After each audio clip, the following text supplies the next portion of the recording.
apologize for any noise in the background. My roommate came home, and I live in a small trailer house with very thin walls, and so his device is kicking up a lot of background noise that I don't know if I can cut or not, but if I did, I will try to drown it out, and if I can't, then I'll have to apologize. I did not intend to catch that, and I don't own the rights to whatever the noise is. I can't control my roommate, and I can't ask him to not be entertained while I'm doing this as well. Hello, welcome to part 2. This is going to be a 5-part series of the genderbread person. Today we're going to go over the part 2, and I hope you enjoy it. This would be covering gender identity, and then also this would be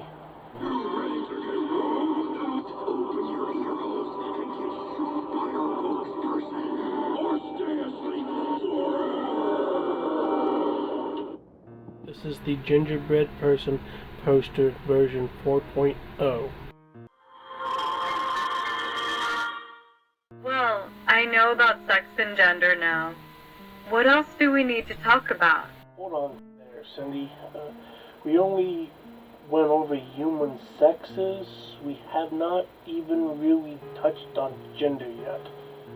What? Are you telling me that your sex is not the same as your gender? Yeah, that is right. Your sex is different than your gender. Then you'll also have the way you identify with your gender and how you express your gender. It's really different. You're trying to tell me that there are 2 different types of gender categories. Yes, Cindy. There are 2 different types of gender. Today we'll be going over gender identity, then we'll go over gender expression tomorrow, and even then we will have 2 more parts on this topic after we're done with the gender portion. Man, humans are stupid complicated. Go on. Let us hear about gender identity. Well, Cindy, let us look at the gingerbread person again. Here's where I made my changes to the gingerbread person poster from part 1. This time we will look at the gender identity and the identity paragraph here. In the gender identity section here, they are using the terms womanness and manness, which I think is just stupid. What does this even mean? Merriam-Webster Dictionary defines woman as woman. 1. A. An adult female person. B. A woman belonging to a particular category, as by birth, residence, membership, or occupation, usually used in combination. 2. A. Womankind. 3. A. Distinctively feminine nature, womanliness. 4. A. A woman who is a servant or personal attendant. 5. A. Chiefly dialectal, wife. B. Mistress. C. Girlfriend sense 2. 6. A. A woman who is extremely fond of or devoted to something specified. And Merriam-Webster Dictionary defines man as man. 1. A. An individual human, especially an adult male human. B. A man belonging to a particular category, as by birth, residence, membership, or occupation, usually used in combination. 2. A. Mankind. 3. A. One possessing in high degree the qualities considered distinctive of manhood, such as courage, strength, and vigor. B. Obsolete, the quality or state of being manly, manliness. C. Fellow, chap used as mode of familiar address. D. Used interjectionally to express intensity of feeling. 4. A. Individual, person. B. the individual who can fulfill or who has been chosen to fulfill one's requirements. 5. A. Chiefly dialectal husband. B. Lover. C. Boyfriend since 2. 6. A. A man who is extremely protective of or possessive to something specified. So, none of that was helpful, Cindy. It does not define the gender of things. This double array thing is very suggestive of a double standard. It seems like they are trying to say that there are only 2 gender paths one can take, womanhood or manhood. Where's the non-binary path? Where's the non-gendered people? There are more than 2 gender paths you can take. This is why I think this is stupid and removed and replaced with a better gender scale so that people can figure out what gender actually means. Well, I am so sorry. How about this? Gender definition by the Merriam-Webster Dictionary defines gender as gender. 1. A subclass within a grammatical class of a language that is partly arbitrary, but also partly based on distinguishable characteristics, such as shape, social rank, manner of existence, or sex, and that determines agreement with and selection of other words or grammatical forms. See also natural gender. B. Membership of a word or a grammatical form in such a subclass. C. An inflectional form. See inflection sense 2A, showing membership in such a subclass. 2A.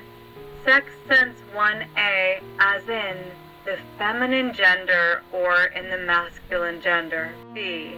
The behavioral, cultural, or psychological traits typically associated with one sex or against one's expectation of their sex.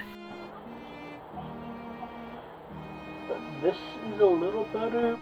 At least there is a clear definition of what gender is.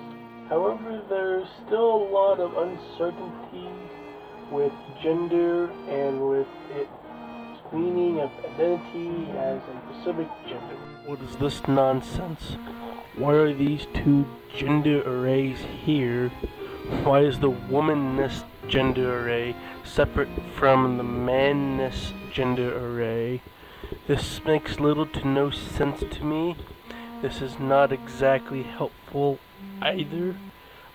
I do like the paragraph on what gender identity is. Gender identity is how you, in your head, experience and define your gender based on how much you align or do not align with what you understand the option for gender to be. That's a little bit more helpful. Using this, the caption underneath their scale thingy here, where they state common gender identity things are personality traits, jobs, hobbies, dislikes, and role expectations, and a bunch more research. I have designed my own way to navigate the gender spectrum. Now, gender identity, to me, is more of an internal feeling and analyzing where you are at mentally.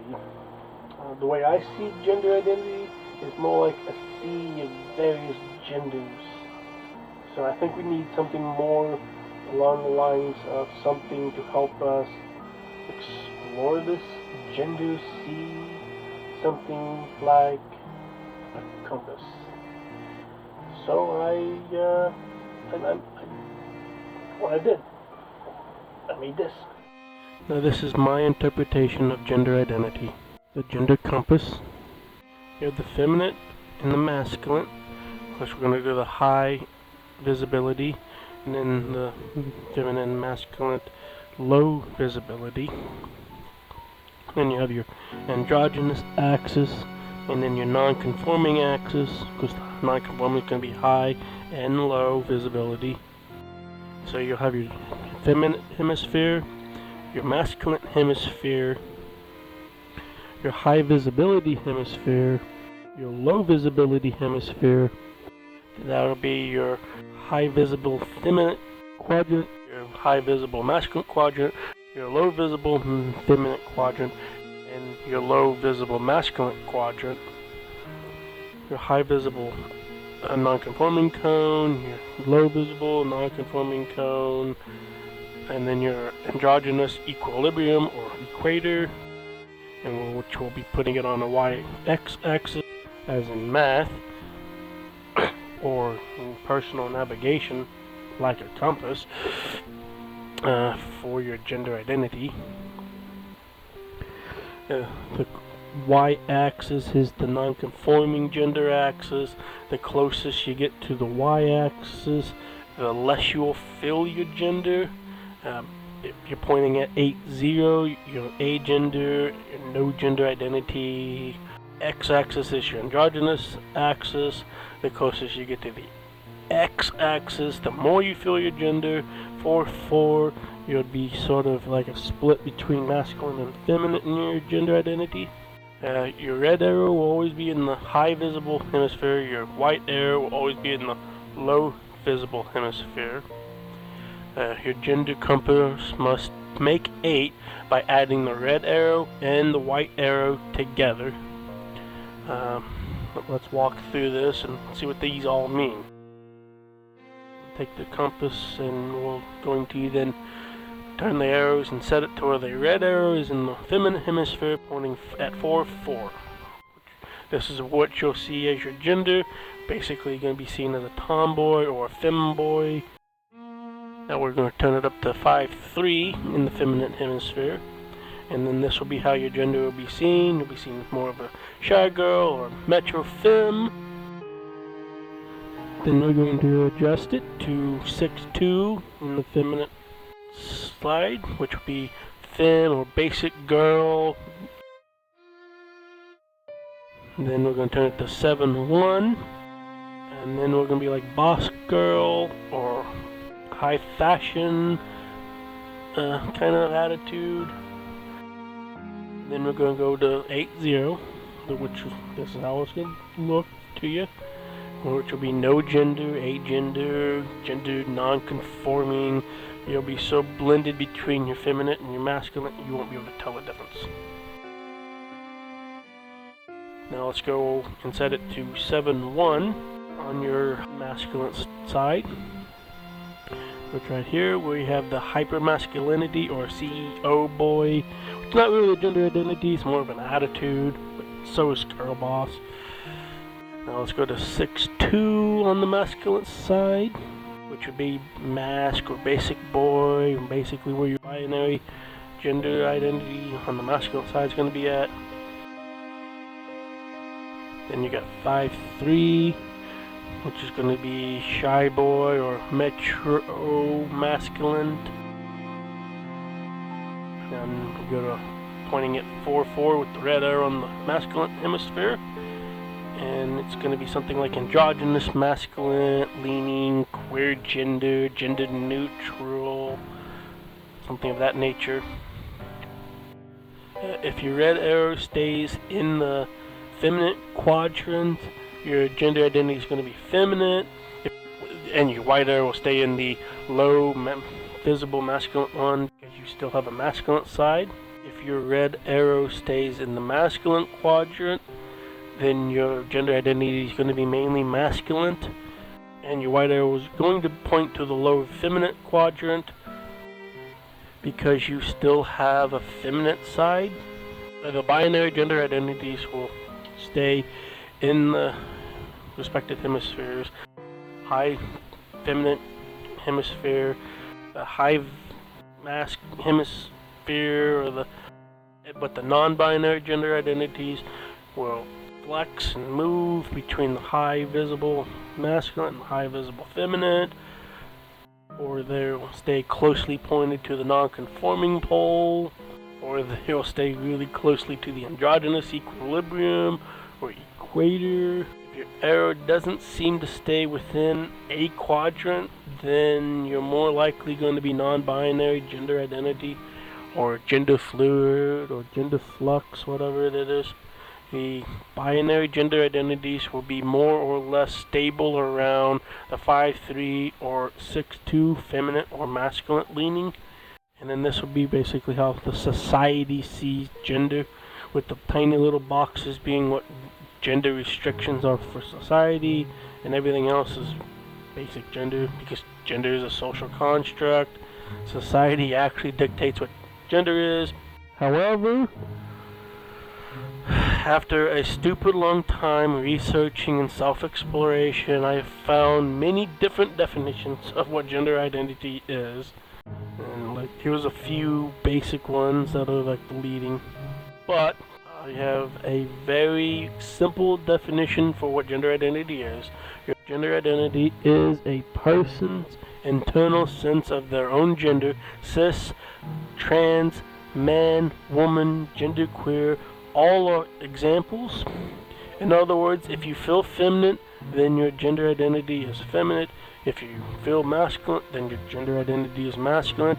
If you can't distinguish between either, then maybe you're non-conforming or androgynous or non-binary. Is femininity? Feminine is an adjective having qualities or an appearance traditionally associated with women, such as powerful, nurturing, strong, graceful, and these are the feminine traits.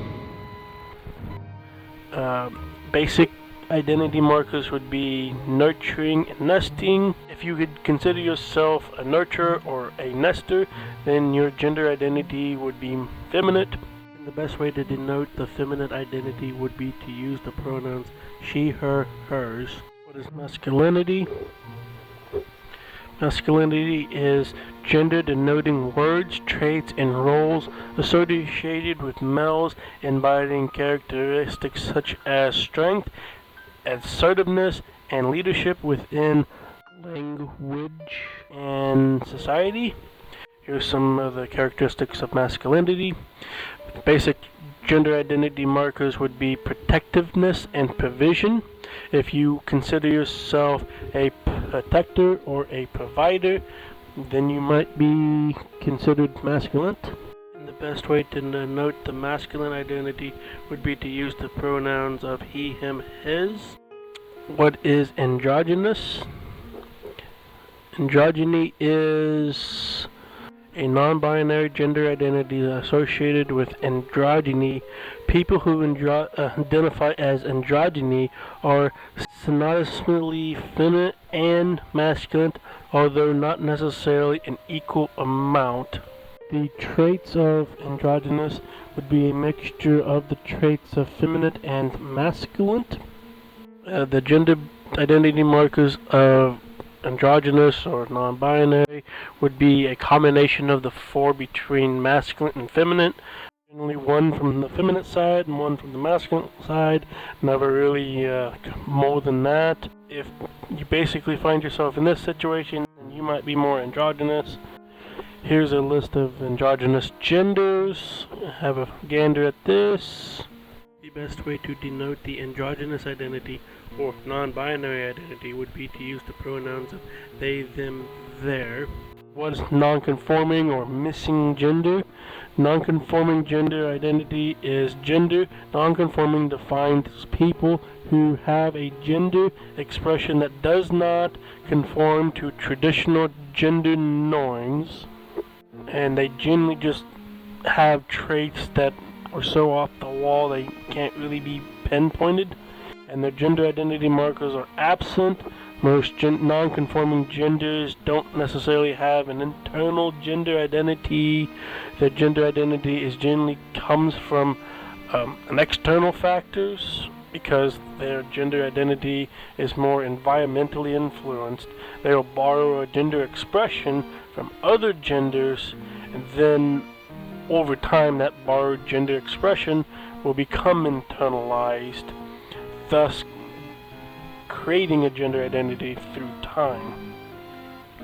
If this describes your gender, then, well, maybe your gender non-conforming identity. Here's a list of the gender non-conforming identities. The question marks are kind of up in the wall, and the ones there with the umbrella are just umbrella terms that can be both androgynous and non-conforming. The best way to denote the non-conforming identities would be to use the neo-pronouns. Here's a big giant list of them all. From what I have found, they pretty much all stem from another language that's not English, except for one, which is this one right here. The viz, ver, vers, verse, self, which is derived from it varies. Gender identity does not lead to gender expression, but it does seem to help. Someone could identify as one gender, but express as a completely different gender. And then with this will be what the new poster would look like, with my corrections. Or I guess if you don't like my compass idea, we could do something like this, which gives you 4 different directions you can go, because gender identity is more than a linear line. And here would be a good resource if you're looking for it. This is another research. Basically click here, it'll give you a document to download. It's a good document, you should read it. And then here's your homework. Just take a gander at this video. It's a pretty good video. Again, these are my books. This is the textbooks that I wrote. Up there is the sequel to that textbook. Getting better with this backwards camera thing. And then there's my autobiographies. Yes, I made them into sections.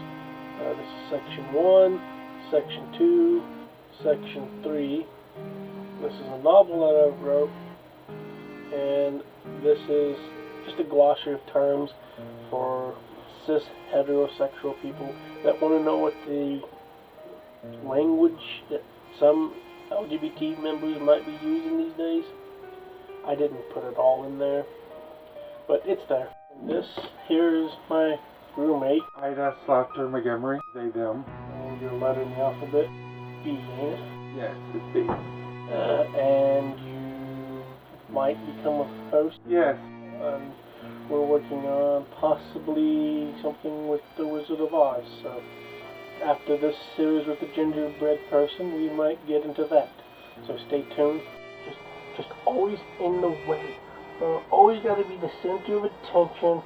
Always got to get nubbings. Okay. What do you want?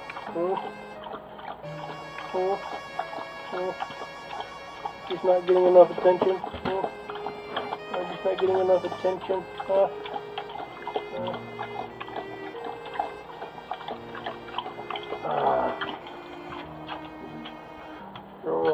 You know that both of you are.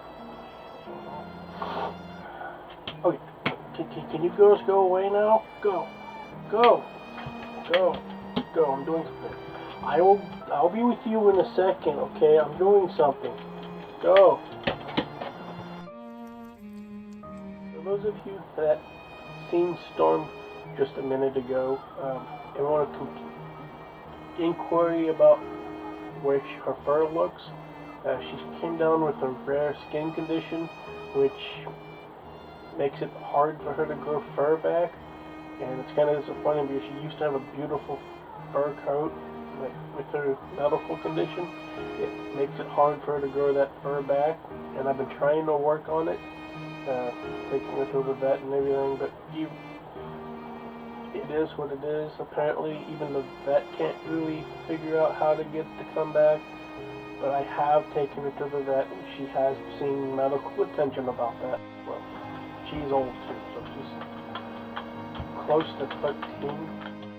For the outfit of the video, my schoolgirl look.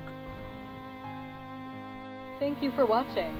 Please stay tuned for part 3, Gender Expression. Stay tuned for part 3, Gender Expression. Thank you for watching. Please like, subscribe, hit the notification button if you wanna.